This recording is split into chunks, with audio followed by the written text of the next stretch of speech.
A multi-stage centrifugal pump transports fluid at a much higher discharge pressure by using two or more impellers.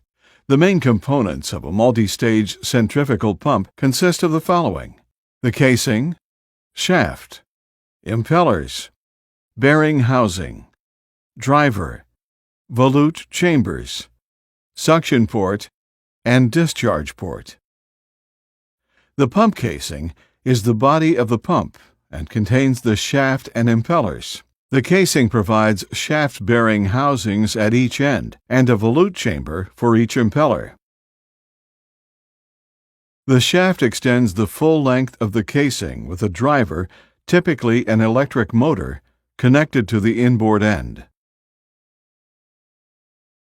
The suction port directs fluid to the first impeller. One impeller for each stage is attached to the shaft. Each impeller fits into a volute chamber in the casing. A stage is composed of a rotating impeller and a stationary volute in the casing chamber.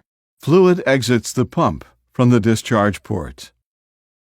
Fluid enters the first chamber at suction line pressure and leaves the first impeller's outer edge at an elevated pressure.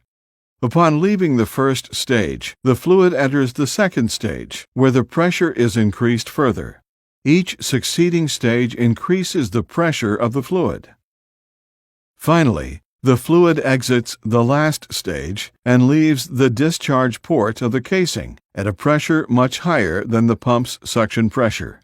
Several other configurations are available. These pumps are used to transfer fluid from a low-pressure system to a high-pressure system, such as a boiler feedwater pump.